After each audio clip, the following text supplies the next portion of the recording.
In 1997, Arthur Danto published a book called After the End of Art, in which he probes the idea he's been pondering for about 20 years, that art from around the 1960s on had entered a post-historical moment. This meant that no single narrative could be traced and art could be anything. Artists were free to produce art in any way they desired and were no longer limited to a single medium or style.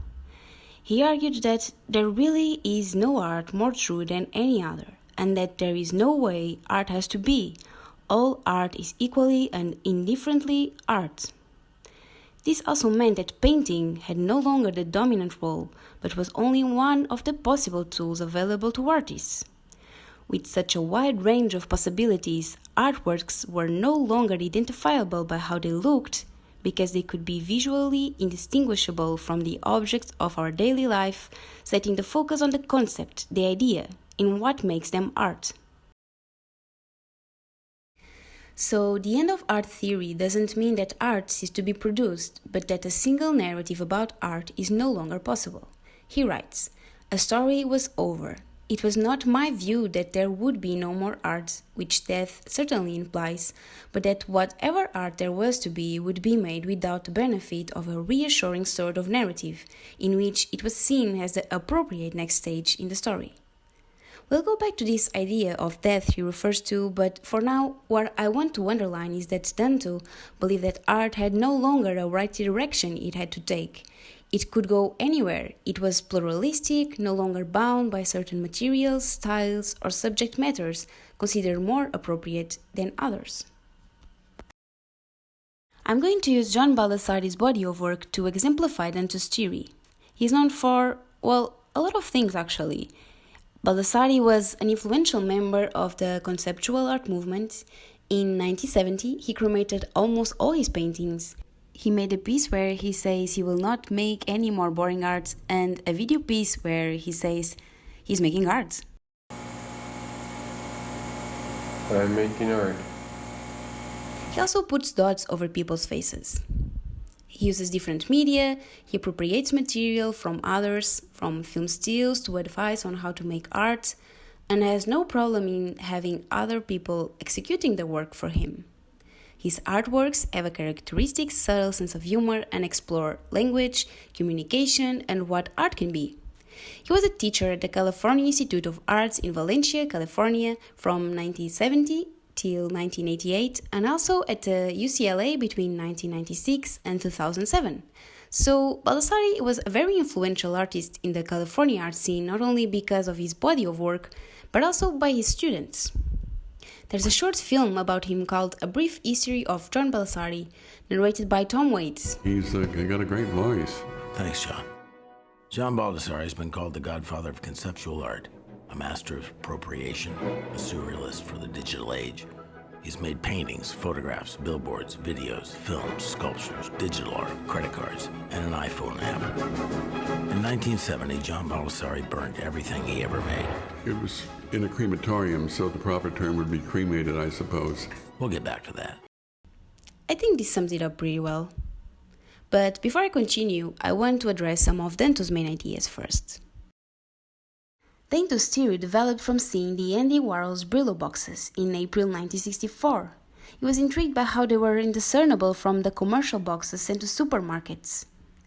Appearing as those boxes did in what was still the age of manifestos, they finally did so much to overthrow. There were plenty who then said, who as remnants of that age still say, that what Warhol had done was not really art. But I was convinced that they were art.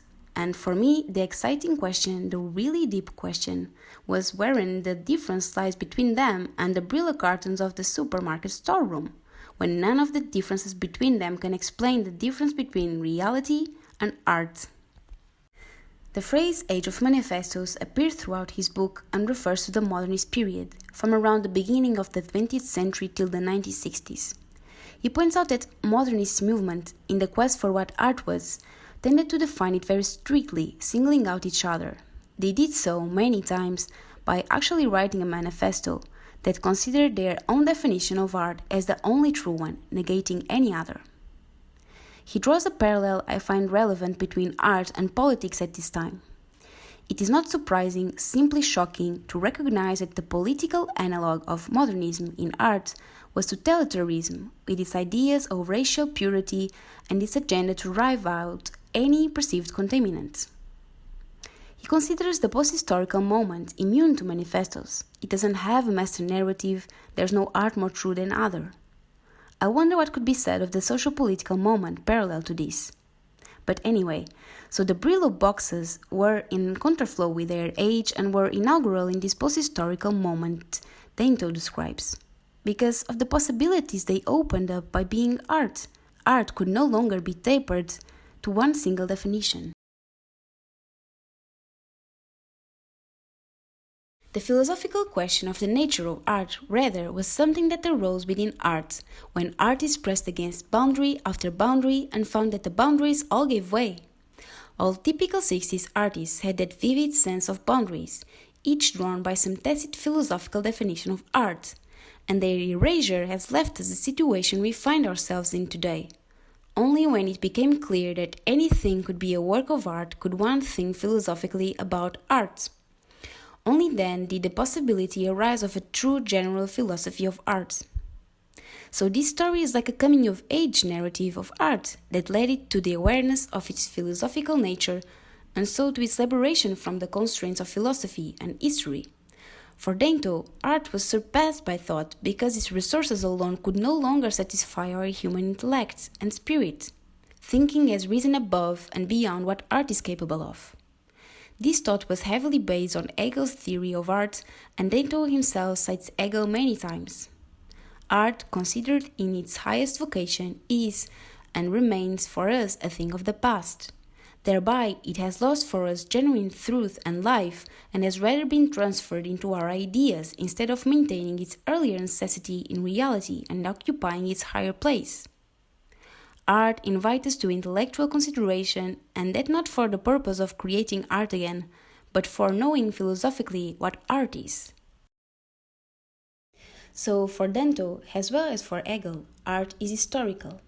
Citing his colleague Hans Belting, Danto establishes that the era of art began for Belting around 1400, and so it can end. He describes the progressive path Western art took, divided into two chapters. One headed by Vasari and another by Greenberg. The first, the era of imitation, was concerned in evolving towards perceptual equivalence, the maximum resemblance to reality. But eventually photography and film appeared and painting had no chance against them. So it was followed by the era of ideology, or as mentioned, the age of manifestos, marked by the search for meaning and purity in art. What was exclusive of each medium, particularly painting. Greenberg's narrative is very profound, but it comes to an end with pop, about which he never was able to write other than despairingly. It came to an end when art came to an end, when art, as it were, recognized that there was no special way a work of art had to be. The history of art's quest for philosophical identity was over, and now that it was over, artists were liberated to do whatever they wanted to do. So back to Baldessari. As I described, he experimented in different ways and he lived a long life. And he was also very tall. John Baldessari's studio door has two peepholes, regular height and Baldessari height. So even after burning more than a decade of work, he still has a very extensive body of work. Referring to the beginning of his career, in his bio on the Guggenheim website is written, favoring the presentation of information over formal concerns, his work stood in opposition to dominant styles of modernist painting. That is to say, abstract expressionism, which is perhaps the final moment of art according to Danto's theory. Baldessari began as a painter, but in the 1960s he started to introduce text and other mediums. In his own words, So I guess there was something in the air, and I think what was in the air was, just that dissatisfaction with painting, that it might have run its course, and there might be another way to do art. When I emerged as an artist, it seems like the line in the sand in New York anyway, where I was hanging out a lot, was between painters and those other guys, included me, but conceptual art, minimal art, pop art, and the main job was to shed stuff, get rid of stuff, and down to sort of basic ideas and rebuild again. And I guess that just stayed with me. Which is pretty much what Danto describes. This dissatisfaction with painting, this desire to explore freely, and the power to do it, which also relates to something Danto highlights, that what is art at each moment in time is dependable on its historical possibility. If the concept of what constitutes a work of art changed, or better, evolved over time, as according to Danto and Hegel, then what is art in a later moment couldn't be so any time before that, either for formal and technical reasons or philosophical ones. An object, precisely or precisely enough, like one accorded the status of artwork in 1965, could not have been accorded that status in 1865 or 1765. Until it evolved to that instance, until it was an historical possibility. He cites Heinrich Höflin, not everything is possible at all times, and certain thoughts can only be thought at certain stages of development. Only in the post-historical moment, after all that came before it, could that moment exist, with its pluralistic forms and styles. This doesn't mean, however, that this post-historical moment has no constraints, but we'll come back to that later. So for now, Baldessari was at a moment where art could be anything, and he knew it. I am making art. I am making art. I am making art. Baldessari had literally burned the canvases he produced from 1953 to 1966 and baked the ashes into cookies. He was formally free from painting and set upon exploring the new possibilities. In the I'm Making Art video, he is irreverently calling out this new sense of freedom, evoking performance art and humorously questioning that any action can be art if one determines so. This reflection and exploration on the nature of art is present throughout his artworks. This search might be a very modernist one, but the scope of experimentation he allows himself, the openness to different media, to hybrids, to really different answers to what art is exemplifying of Danto's theory of the post-historical moment. Baldessari's work show that he accepts that art can be diverse, plural, and he embraces it. So he had his paintings cremated, and that is art. He made a video of himself saying that what he was doing was art, and that is art. And also another where he's writing, I will not make more boring art, and that is art. He combined text and photography here, taking this picture of himself in front of a palm tree and adding the word wrong underneath it. The photo is considered by common rules of photography to have a bad composition because it seems like the tree is growing out of his head. But Baldessari thought that would look pretty cool, why wouldn't one be able to do that? So he did it and labeled it wrong. And that is also art. Here he uses only text and plays with the ideas we've been talking about actually, because why would this be art if not for the ideas it provokes? Well, and it is art. I really like this one. Again, he combines photography and text. He gives the viewer the information he needs to decode the piece and adds a question about the nature of art. By cluing in the audience, he leaves this reflection in the air for them to make too. And that is art.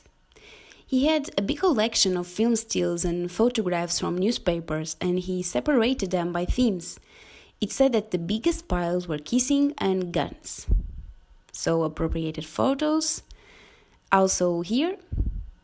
And as in Kiss Panic, the one we just saw before this one, the images together gain new meanings or build a story. It reminds me of Warburg's with his image atlas, where he aggregated images together under an idea or a concept. Although in Baldessari's case, there's a different intention. But maybe that has something to do with art. I think in my multiple image pieces, I probably have this idea that there's a word behind them. I'm probably building like a writer or poet builds with words. Here he adds something else to the found images. He turns the people in them in three primary colored forms, or puts dots over their faces, as in Bloody Sunday or Frames and Ribbon. Also all art. In this case, a sculpture, which belongs to a series of 6 identical works. Each work, when triggered by the voice of a viewer, plays one of Beethoven's late string quartets, which he composed already dead.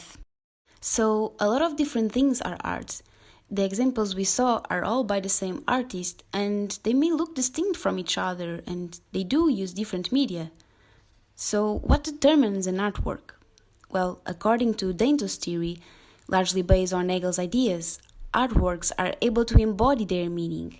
Since art was no longer able to produce matter that elevated the spirit by itself, hence the end of art, in the post-historical moment, artworks are defined by 2 components: the content and how that content is presented.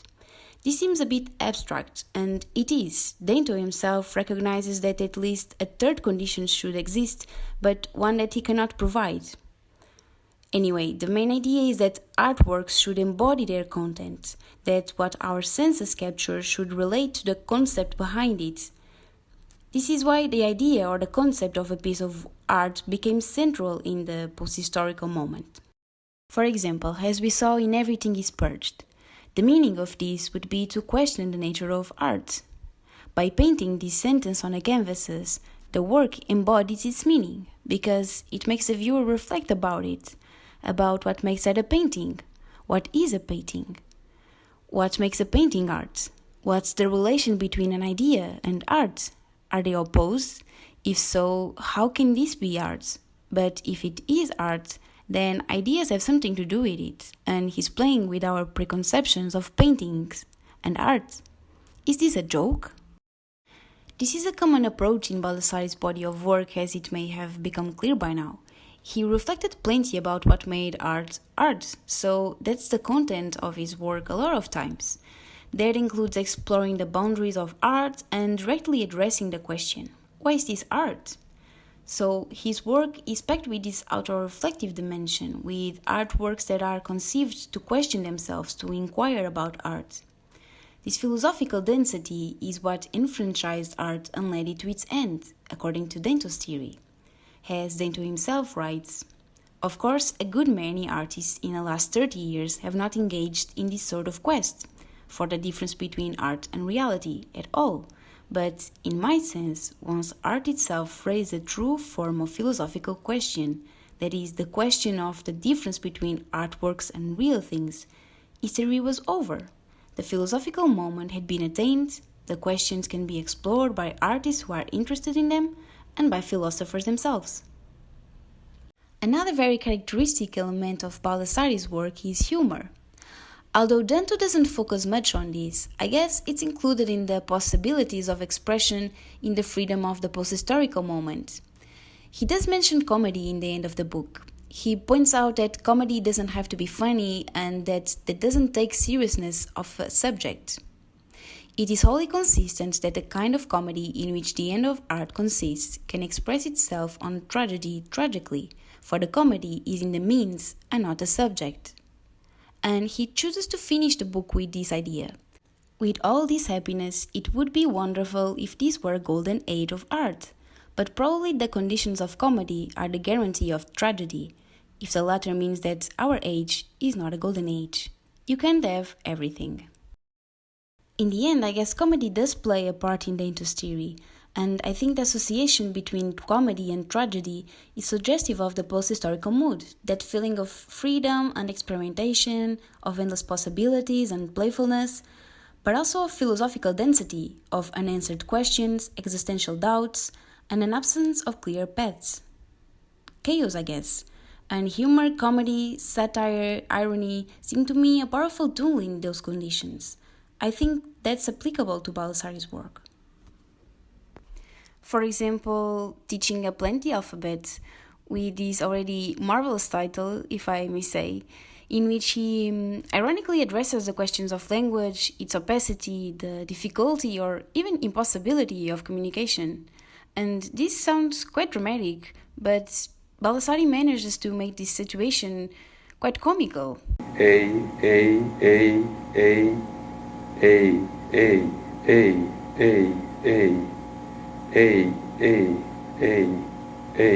And And of course, his work can also be just funny, and the subject itself is sometimes comical, like in this we are seeing this series. I mean, art really can be anything, huh? And Baldessari is not afraid to play with it. So maybe now we can go back to the historical possibilities I started talking earlier. I feel that it's important to state that although Danto considers art can be anything in the post-historical moment, well, that's not completely true. He acknowledges there are some constraints to artists even in that moment, and he cites the already referred Oflin. Even the most original talent cannot proceed beyond certain limits which are fixed for it by the date of its birth. These two paradigms seem contradictory, but he believes that they can be consistent. In order to do so, he distinguishes between the everything that is possible and the everything that is not. So, what's possible is anything artists desire to constitute as an artwork. There are no a priori constraints to how it looks visually. So that includes the possibility of appropriating forms from other times and places. However, it is not possible to relate to these works as those did in whose form of life those works play the role they played. He continues, there is a difference to be drawn between the form and the way we relate to them. The sense in which everything is possible is that in which all forms are ours. The sense in which not everything is possible is that we must still relate to them in our own way. The way we relate to them, to those forms, is part of what defines our period. So the constraints come from the fact that artists, as humans, are limited by their own lifetime. We can try to reconstruct the past and imagine how the future will be like, but we cannot live them. Hopefully we will live in the future, but only because that will be our present. We can't relate to a Giotto painting the same way he did or his contemporaries did in the 14th century. It's not possible for us. There's a relation between the artworks produced and their time, their form of life. For art to play a role in a form of life, there must be a fairly complex system of meanings in which it does so, and belonging to another form of life means that one can grasp the meaning of works of art from an earlier form only by reconstructing as much of the relevant system of meanings as we are able. But what one cannot do is leave the system of meanings upon which the work drew in its original form of life. Baldessari's body of work relies a lot on appropriation. Most of the material is contemporary, it's from his time, and even so, it's very clear that he's not trying to simply reproduce it. But in the series Double Bill, he combines paintings by various artists, giving them new meanings. The name of the authors of the original work of art is written in the bottom of the canvases. For example, in Double Bill and Manet, from 2012, he mixes a print of Lady with a Fan from Manet and Yves Tanguy's The Sheep. The collage creates a new meaning, or at least invites the imagination to wonder what's the relationship between that leg coming out of the dress and the sheep. It's also a challenge to discover the original work there reproduced. Baldessari was not trying to recreate other artistic areas, but appropriate the meanings given to them by art history and create something new. There's something I found amusing, though I'm not absolutely sure, but the paintings reproduced are actually printed, because if you get close enough, you get to see the color dots of inkjet print on canvases. But the lettering is what's actually oil painted, which makes sense. Why would you have a reproduction being made when you can just print it? Another example of how Baldessari treats the past, apart from all the appropriation, could be his exhibition in Mies van der Rohe's house Lenge in Krefeld, Germany. He designed the exhibition in this playful interaction with the space and architecture, completely disregarding how the space was conceived. He used Mies van der Rohe's ideas the other way around. Principal things I'm doing with the Mies van der Rohe house here is to use his materials in a way that would be more than he would have used them. And the principal material here is brick, which he wasn't particularly fond of. Curiously, he did work in his father's brickyard, so he did have some familiarity with the material. All of the outside walls, where there's a window, they're covered up with fake brick, so you will see no windows whatsoever.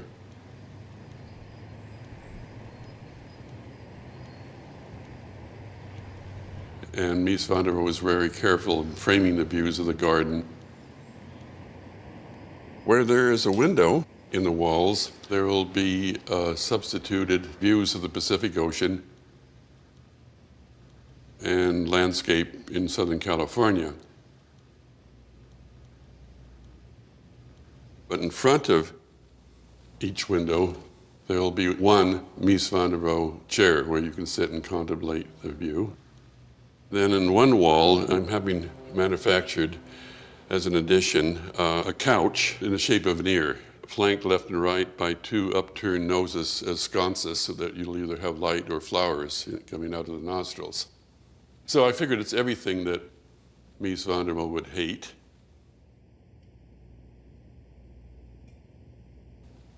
And rather than glorify Mies van der Rohe, he's had enough glorification. I just thought I would, poke a little fun of him, do reverse Mies van der Rohe. Which leads me to the last topic that I'll address, and that is the idea of the death of painting and how it relates to museums. It was suggested before in the citation from Danto that the death of painting theory is different from the end of art theory, but they did appear close in time and do share some similar concepts, which creates some confusion between them. The death of painting is a theory of exhaustion. The end of art, instead, is a theory of consciousness, of how a developmental sequence of events terminates in the consciousness of that sequence as a whole. So, the death of painting is anchored on the idea that painting reached the end of its possibilities, that from that point on no new paths would be possible, while the end of art relies on the end of progressive development, of the possibility of art taking one single direction. It means the end of the tyranny of history that in order to achieve success as an artist, one must drive art history forward, colonizing the future, novelty by novelty. As pointed out before, in the end of art theory, painting is no longer the favored form of art, as it was in the historical moment, but it does still exist as one of the possibilities, one of the possible forms of expression. And Danto establishes a connection between this and the museum. The end of art means some kind of demotion of painting, so does it also mean the demotion of the museum? He states this because museums are linked to art history, to deciding what's inside the pales of history, to use Danto and Hegel expression, inside the art narrative, what was considered art. And that mainly included paintings, so museums were conceived and collected mostly this form of art. But what happens to the museum institution once painting is no longer the main thing? How do other forms of expression fit into the space of the museum? Is the museum the right place for them? Danto also evokes museums as a space to discover new conceptions of the world and get in touch with a deeper understanding of life and the meaning of existence.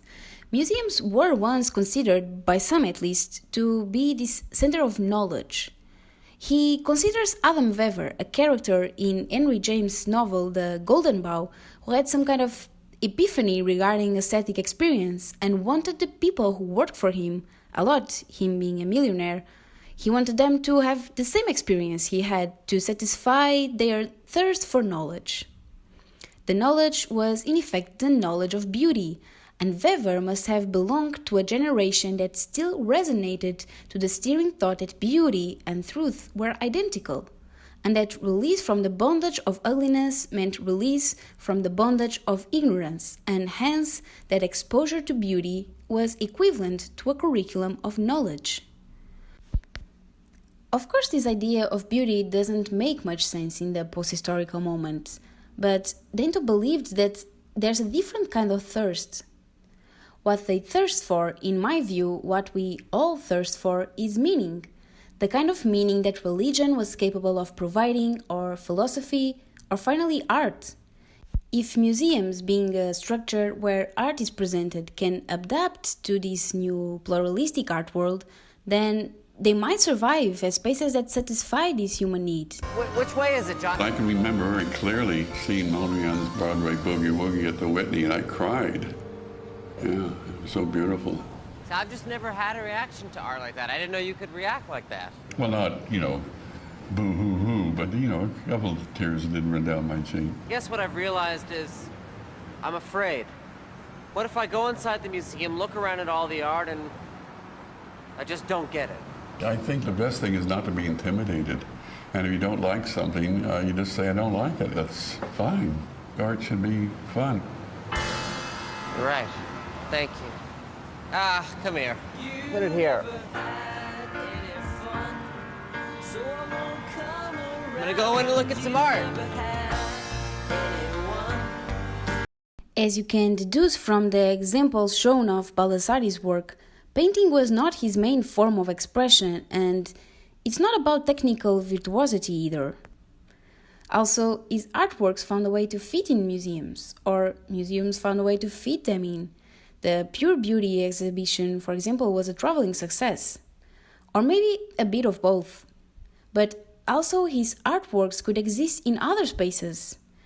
And as we saw in the Miss van der Rohe's house too, he makes his job to rethink the exhibition space. And I think his artworks indeed do try to fulfill this human quest for meaning. I feel John Baldessari's work is successful because it's visually appealing and philosophically interesting, it gives substance for thought, it's layered, and it feels very human. Also, it has a humorous side to it, a light side, and I think it leaves you with this feeling that you too can make art. Not in a way like a child could do this, but in an empowering way. It's simple, beautiful, and profound, and that's very hard to accomplish, but inspiring anyway. I'm not sure, but I think it has something to do with art. This is John Baldessari waving goodbye. Bye, John.